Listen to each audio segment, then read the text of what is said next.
ती ध्वजा वैष्णवांची उभी पंढरी आज नादावली तुझे नाव ओठी तुझे रूप ध्यानी जीवाला तुझी आस गा लागली जरी बाप साऱ्या जगाचा परी तू आम्हाले कराची विठू माऊली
तुझ्या समाधीच्या पुढा उभा भाळ वाकाला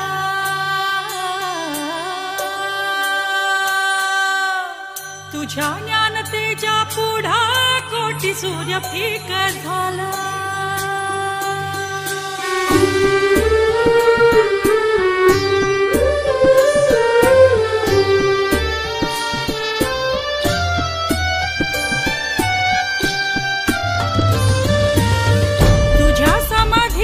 पुढा उभा भाळ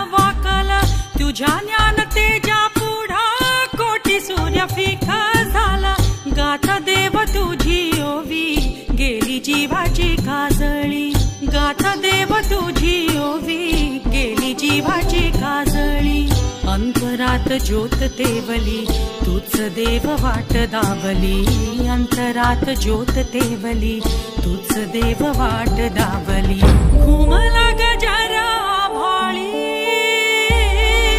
ज्ञानराज माझी माऊली ज्ञानराज माझी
गारवा मिळाला देवा तापल्या जीवाला गारवा मिळाला देवा तापल्या जीवाला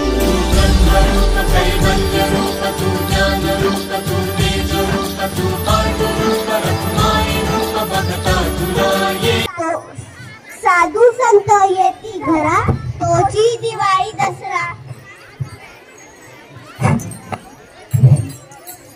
आपला महाराष्ट्र ही संतांची पवित्र पावन भूमी आहे. आपल्या संतांच्या संस्कारांचा वारसा या भूमीने मराठी मनाला दिला. अशीच महाराष्ट्रातील संतांची ओळख आता आपण करून घेणार आहोत. विश्वास के में देवे नेने वाग्य ने तोषावे तो शोधी बदल्यावे पसाय दान है. आम्ही श्री संत ज्ञानेश्वर महाराज. आमचा जन्म पैठण तालुक्यातील आप्पेगाव येथे झाला. आमच्या पिताचे नाव विठ्ठल संत कुलकर्णी. आमच्या मातेचे नाव रुक्मिणीबाई. तसेच आमचे बंधू निवृत्ती, सोपान आणि मुक्ताई. आमचे मोठे बंधू म्हणजे आमचे गुरु निवृत्तीनाथ. त्यांच्या आज्ञेनुसार आम्ही ज्ञानेश्वरी हा ग्रंथ रचला. त्याच्यासोबत ओव्या आणि अभंगही रचले आणि वयाच्या 21व्या वर्षी आळंदी येथे समाधी घेतली. थँक्यू. महाराष्ट्र ही संतांची भूमी आहे. मी मुक्ताबाई, ज्ञानदेवांची छोटी बहीण. ताटी उघडा ज्ञानदेवा, ताटी उघडा. सगळ्यांना माझे नाव आहे आदिराचार्य पवार. मी आहे तुकाराम महाराज. जे कारंजले गांजले त्यासी मने जापले तोची साधू ओळखावा देव देते. माझे नाव शुभ्रानंद वाघमोरे. मी जनाबाई नामदेव. वही करवाता क्यों बंदे तू इतराता है. एक सांस भी नहीं है तेरे बस में. वही सुलाता है वही जगाता है.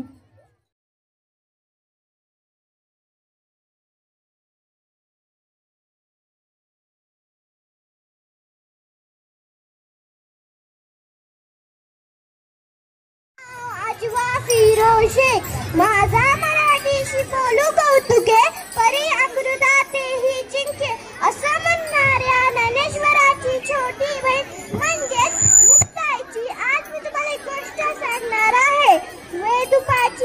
ज्ञानेश्वर भिक्षा मागत होते. झोळी थोडीशी पीठ होते. ते 4 भावंडाला पुरेशी नव्हते. ज्ञानेश्वर एका घराजवळ गेले. ते म्हणले, ओम भिक्षाम देही, ओम भिक्षाम देही. आत एक कर्मठ माणूस आला. त्याने धाडकन ज्ञानेश्वर दार लावले. ज्ञानेश्वर पुढे गेले. तो कर्मठ माणूस म्हणला, थांब थांब थांब, थोडेसे भाकरे राहिले, तू घेऊन जा. ज्ञानेश्वर पुन्हा इकडे आले. त्या कर्मठ माणसाने त्यांच्या झोळीत माती आणि शेणाचे दोरे टाकले आणि म्हणला, काय बघतोय, चल्ली भिक्षा मागतोय. इकडे संध्याकाळची वेळ झाली असती. मुक्ताई विठ्ठलाच्या मूर्ती समोर सांजवात लावत होती. ती अशी कशी मूर्ती नव्हती. तिच्या आई बाबांची आठवण येते. तिने हात जोडले आणि पूजा करू लागली. तिला चाहूल लागली की नानूदादा आलाय. तिने पटकन ओळखलं आणि आपल्या भावंडांसाठी पाने वाटली. निवृत्ती सोपानीत बसले. मुक्ताने विचारलं, अरे हे काय, दोघेच कसं काय? नानूदादा नाही आला. सोपान म्हणला, तो म्हणला की मला भूक नाहीये, तुम्ही जा आणि जेवून घ्या. असं कसं त्याला भूक नाहीये? थांब, मीच बोलून येते. असं म्हणून मुक्ताई एका खोपट्याजवळ गेले. तो खोपटा म्हणजे त्याच्या नानूदादाची एकांत जागा. मुक्ताईने म्हणलं, अरे हे काय, तिच्या नानूदादाची झोळी आहे. त्याच्यात काय? अय्या, त्याच्यात तर माती आणि शेणाची दोरे आहेत. म्हणूनच दादा रुसून बसला असणार. नंदादा ताटी उघडणार. नंदादा ताटी उघडा. चिंता क्रोध मागे सारा ताटी उघडा. ज्ञानेश्वरा ताटी उघडा. ज्ञानेश्वरा योगी पावन मनांचा, साही अपराजनांचा. ताटी उघडा ज्ञानेश्वरा, ताटी उघडा ज्ञानेश्वरा. ज्ञानदादा, कोणी वाईट वागलं तर क्षमा करावं तूच सांगतो ना. आता स्वतःच राहून बसलाय, असं कसं रे? माती टाकण्याची बुद्धी तर भ्रष्ट झाली म्हणून तू भ्रष्ट होतोस का? जिथे शेत आहे तिकडे गवत येणारच. जिथे फुले फुलतात तिकडे काठी येणार. जिकडे केवढा फुलतात तिकडे नाग येणारच. असं कसं रे दादा? सारं जग जरी अग्नीसारखं झालं तरी तुम्ही संतांनी पाणी सारखं शिकला झालं. तुम्हा संतांवरती तर खूप मोठी जबाबदारी. आता हे तुला मीच सांगायला पाहिजे का रे दादा? दमले रे मी दादा, माझे पाय दुखत आले. तुला तुझ्या बहिणीची एवढी पण दया नाही का रे दादा? कुणी वाईट वागलं तर क्षमा कर ना दादा, प्लीज क्षमा कर. मुक्ताईने घातलेली साथ ऐकून ज्ञानेश्वर खडबडून जागी झाले आणि धावत येऊन दार उघडले आणि समोर असलेल्या मुक्ताईला उचलून घेतले. म्हणले, मुक्ता, तू माझी उद्धार करती झाली आहेस. आता मी स्पर्धेत भाग घेणार आहे. धन्यवाद.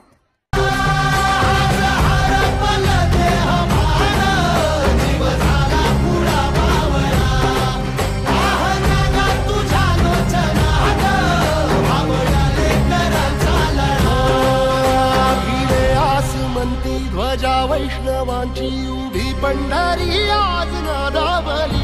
तुझे नाव ओठी, तुझे रूप ध्यानी, जीवाला तुझी आस गा लागली. जरी बाप साऱ्या जगाचा, परी तू आम्हाले कराची विठू माऊली.